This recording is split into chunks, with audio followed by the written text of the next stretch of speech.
بیٹھنے کی جگہ نہیں تھی، آپ دھوپ میں بیٹھ گئے۔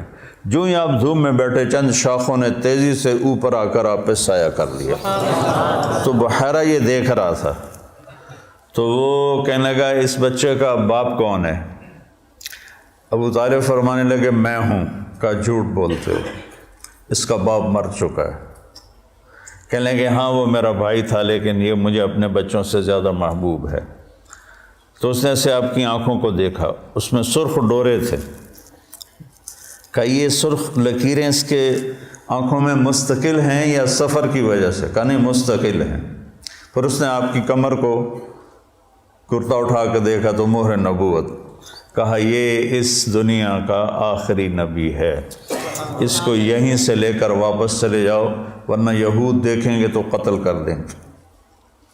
تو اس چھوٹی عمر میں آپ پیدا ہوئے تو حضرت عبد الرحمن بن عوف کی والدہ تھیں، شفا ان کا نام تھا، انہوں نے آپ کو لیا گود میں۔ آپ پیدا ہوئے تو بچہ پیدا ہوتا ہے تو اس کی ناف اور آنت، ماں کی آنت سے ناف جڑی ہوتی ہے، ختنہ نہیں ہوتا، اور اس کے پیدا ہونے سے پہلے گندا پانی نکلتا ہے، پھر گندگی نکلتی ہے، اس میں بچہ پیدا ہوتا ہے۔ جب آپ تشریف لا رہے تھے تو آپ کے ساتھ ایک قطرہ ماں کے پیٹ کی گندگی کا نہیں نکلا۔ جب آپ جو باہر آ رہے تھے کمرے میں خوشبو پھیل رہی تھی، وہ بچے کے پیدا ہونے کے ساتھ وہ گندگی ہوتی ہے، بدبو ہوتی ہے، خوشبو پھیل رہی تھی۔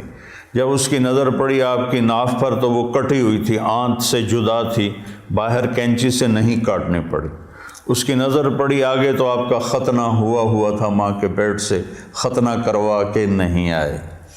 اور جو ہی آپ نے انہوں نے ان کو اٹھایا اور حضرت آمنہ کے پہلو میں لٹایا، اس بچے کی عمر 15 منٹ ہے، 20 منٹ ہے، تو آپ نے ایسے کروٹ بدلی اور سجدے میں سر رکھا اور ہاتھ اور گھٹنے ٹیک دیے۔ اوندھے منہ نہیں ہوئے کہ اوندھے منہ نہیں، پورا سجدہ کیا۔ تو ماں بھی تھر تھر کانپنے لگی اور دائی بھی اے کی بنی۔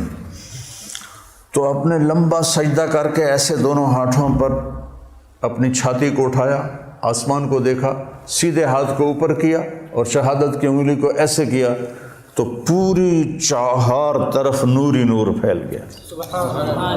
آپ گرے اور پھر بچہ یہ پیغام لے کر آئے کہ میں کچھ زندگی لے کر آیا ہوں جس میں نماز بہت بڑی چیز ہے،